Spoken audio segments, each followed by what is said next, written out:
বিসমিল্লাহির রহমানির রহিম। হে সমস্ত জগতবাসী, আজ আমি শামীম আলী চিশতি আপনাদের সামনে যে আলোচনাটি নিয়ে আসলাম, এই আলোচনাটি এই পৃথিবীর এমন কোনো মানুষ বাদ নেই যে তার দরকার নেই। অবশ্যই দরকার আছে। আর এই জিনিসটি যদি দরকার থাকে তো অবশ্যই খেয়াল করে শুনবেন। সেই জিনিসগুলো হলো, দেখুন যে এই পৃথিবীর বুকে আপনি চলা ফেরা, খাওয়া দাওয়া, বিভিন্ন কিছুতে দেখা যায় কি কোনো কিছুতেই আপনি শান্তি অনুভব করছেন না। আর শরীরের শান্তি এবং মনের শান্তি যদি মানুষের না থাকে, তাহলে সেই মানুষটি দুনিয়াতে থেকে আল্লাহর ইবাদতও করতে পারে না। তাই আজকের আলোচনাটি হবে কি, যে দুনিয়া ও আখিরাতের শান্তি ফিরিয়ে আনুন, এবং সেই শান্তি আপনার থেকে কোথায় হারিয়ে গিয়েছে, যেখানেই হারিয়ে যাক না কেন আপনার সামনে এসে উপস্থিত হবে। অবশ্যই খেয়াল করে শুনবেন ইনশাআল্লাহ। তবে এই ফাঁকে দিয়ে একটি কথা, যে আমাদের চ্যানেলটি অবশ্যই সাবস্ক্রাইব করে রাখবেন, ফেসবুক হলে অবশ্যই ফলো করে রাখবেন, যাতে করে এই ধরনের আলোচনাগুলো আপনাদের কাছে পৌঁছে দিতে পারি। দেখুন, সেই বিষয়টি হলো, আপনি মনে মনে চিন্তা করে রেখেছেন আপনি এই কাজটি করবেন, কালকে পরশু কিংবা এক সপ্তাহ পরে বা এক মাস পরে আপনি যে কাজটি হাত দিবেন, এতে আপনার শরীরের শারীরিক শক্তি এবং চিন্তা ভাবনা করেছেন যে আপনি এতদিন পরে এই কাজটি ধরবেন। এই কাজটি যে আপনার হবে তার কি গ্যারান্টি আছে? এই কাজটি যে আপনার হবে না, এটাই কিভাবে বুঝবেন? এবং আপনার যে টাকা নষ্ট হয়ে যাবে, কেউ 1000 টাকা, কেউ লক্ষ লক্ষ টাকা ইনভেস্ট করে একটা আশা রাখে যে এটা করলে আমার এই লাভবান হব, কিন্তু সে জায়গায় লাভবানের বদলে লস, এবং কি আপনার পুঁজিও খুঁজে পাওয়া যায় না। তখন কিন্তু দুশ্চিন্তা বেড়ে যায়, আল্লাহ খোদার নামও মানুষ মুখে নিতে পারে না, আল্লাহর ইবাদতও করতে পারে না। তাই আমি শামীম আলী চিশতি আপনাদের সামনে এই আলোচনাগুলো এনেছি, যে কি করে বুঝবেন যে আপনার হাতের কাজগুলো হয়ে যাবে। যদি আপনি বুঝতে পারেন, তাহলে আপনি লক্ষ টাকা ইনভেস্ট করলে তখন সেটা আপনি বুঝে করবেন। আর যদি লস দেখেন, ক্ষতি দেখেন, তাহলে কিন্তু সেখানে আপনি যাবেন না, সেই ইনভেস্ট আপনি করবেন না। তবে কি দেখে বুঝবেন, কি করে বুঝবেন লাভ, কি করে বুঝবেন লস হবে?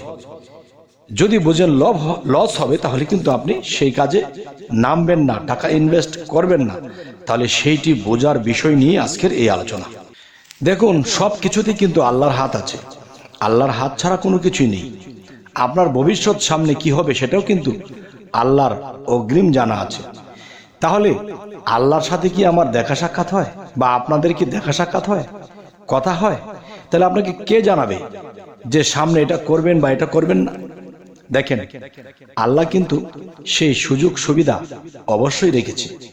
সেটি হলো, যেমন আপনি যেই রাত্রে ঘুমাবেন, সেই রাত্রে আপনি ঘুমাবেন 2টার পরে। তো এর আগে আপনি কি করবেন? এই ঘুমানোর আগে আপনি যে কাজগুলো করবেন, যেমন সূরা ফাতিহা কমপক্ষে 21 বার, সূরা ইখলাস 21 বার, সূরা ফালাক 7 বার, সূরা নাস 7 বার। এটি পড়ে নিজের বুকে ফু দিবেন এবং আল্লাহকে কেবলামুখী হয়ে সিজদা করবেন। এরপরে কিছুক্ষণ জিকির করবেন। জিকির করার পরে তখন আবার সিজদা করবেন, এবং আপনি চোখের পানির সাথে একটা মোনাজাত করবেন। এরপরে সেই মোনাজাত করার পরে কি করবেন? এরপর কি করবেন? এরপরে যে কাজটি করা, সেটি হলো, দেখুন যে ডান কাতে ঘুমাবেন এবং আল্লাহ নামের জিকির করতে করতে ঘুমিয়ে পড়বেন। আর ঘুমানোর আগে একটু কাজ, সেটি হলো, সেই মোনাজাতের মধ্যে কিন্তু আপনার বলতে হবে যে, হে আল্লাহ, আপনাকে দেখার সামর্থ্য কি আছে আমার? আপনাকে পাওয়ার সামর্থ্য কি আমার আছে? তবে দুনিয়াবি যদি একটু সচ্ছলতা হই, তাহলে আপনার ইবাদত করতে পারবো। তবে সেই সচ্ছলতা হিসেবে আমি কিছু টাকা ইনভেস্ট করছি বা নতুন কিছুতে হাত দিচ্ছি, বা সেটি কি আমার লস হবে না লাভ হবে? যদি লাভ হয় তাহলে আমি সেটাতে নামবো, আর লস হলে আমি সেটাতে যাব না। এসব কথাগুলো বলে ডান কাতে আল্লাহ নামের জিকির করতে করতে ঘুমিয়ে পড়বেন। 2টার আগে এই কাজগুলো করে ফেলবেন। এরপর কি হবে? এরপর যে কাজটি হবে, দেখুন, আপনি ঘুমের মধ্যে অবশ্যই আপনার স্বপ্ন আসবে। দেখুন, স্বপ্ন বোঝাও কিন্তু একটা আউলিয়াত্ব কারবার, জ্ঞানী চৈতন্য ব্যক্তির দরকার। আপনার মাঝে এমন কিছু স্বপ্ন এসেছে, আল্লাহ কিন্তু ইঙ্গিত করে আপনি বুঝিয়ে গিয়েছে।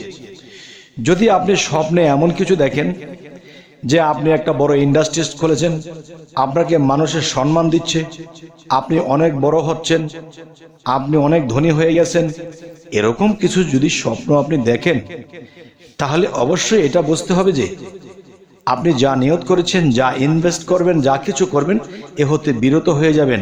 এটাতে আপনি যাবেন না, আপনি মার খাওয়ার সম্ভাবনা আছে।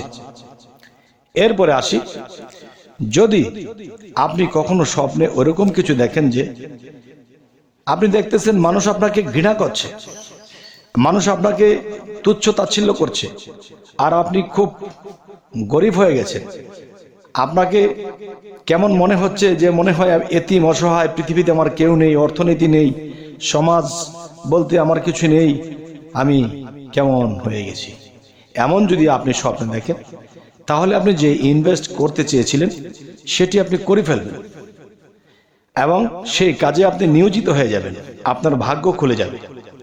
কারণ আল্লাহ কিন্তু উল্টা কলে, যেমন আপনি নিজেও একটা উল্টা কলে। দেখেন যে গাছের গোড়া হলো মাটির নিচে, সেখানে পানি দিলে গাছ বেঁচে থাকে, সে পানি পান করে গাছের গোড়া দিয়ে। দেখুন, আপনি যদি নিজের দিকে তাকান, আপনার গোড়াটা কোন দিকে? মাথা যদি আপনার গোড়া হয়ে থাকে, পায়ের মধ্যে ডালপালা, যেমন গাছের ডালপালা কেটে দিলেও কিন্তু গাছ বাঁচে, আর গোড়া কেটে দিলে কিন্তু গাছ বাঁচে না, তেমনি মাথার মধ্যে যদি আঘাত পড়ে দেয় সেই মানুষটি বাঁচে না। তাহলে আমাদের ডালপালা কোথায়? আমাদের হাত পা, এগুলো যদি কেটে ফেলে দেয় তবু মানুষ বাঁচে।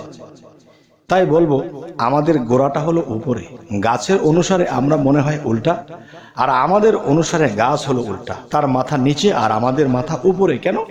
আমাদেরকে আল্লাহ শ্রেষ্ঠ হিসেবে পৃথিবীতে পাঠিয়েছেন, তাই আমাদের মাথাটা আল্লাহ উপরে রেখেছেন।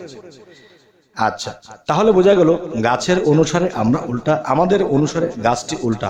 তবে এখানে যদি ভেঙে যায় ভুলটা, অবশ্যই আপনাদের একটা বিহিত হয়ে যাবে। তবে দেখেন, যদি এরকম স্বপ্ন দেখেন যে আপনি ধনীর দুলালি হয়ে গেছেন, আপনার কোনো কিছুর অভাব নেই, মানুষ আপনাকে সম্মান দিচ্ছে, তাহলে আপনি এটাই বুঝতে হবে আপনি যে কাজে যাবেন মার খেয়ে যাবেন। আর যখন গরিব হয়ে গেছেন, অর্থনীতি ভালো নেই, সমাজ শক্তি নেই, এতিমের মতো হয়ে গেছেন, অসহায় হয়ে গেছেন, এমন কিছু স্বপ্ন যদি দেখেন, তাহলে আপনি সেই কাজে অবশ্যই টাকা ইনভেস্ট করবেন, আপনার হাতে লক্ষ লক্ষ টাকা এসে যাবে। তবে হে সমস্ত জগতবাসী, আপনাদেরকে আজকে এই কথাটি বলার উদ্দেশ্য কি? এই কথাগুলো বলার এটাই উদ্দেশ্য। দেখুন, আমি আজকে বেশ কিছুদিন ধরে ইউটিউবে আলোচনা দিচ্ছি, এর মধ্যে অনেক মানুষই এরকম বিপদগ্রস্ত। কেউ বলতেছে আমি ঋণী হয়ে গেছি, কেউ বলতেছে আমি পাওনা টাকা পাচ্ছি না, কেউ বলতেছে আমি যেটাতে হাত দিই সেটাই আমার নষ্ট হয়ে যায়।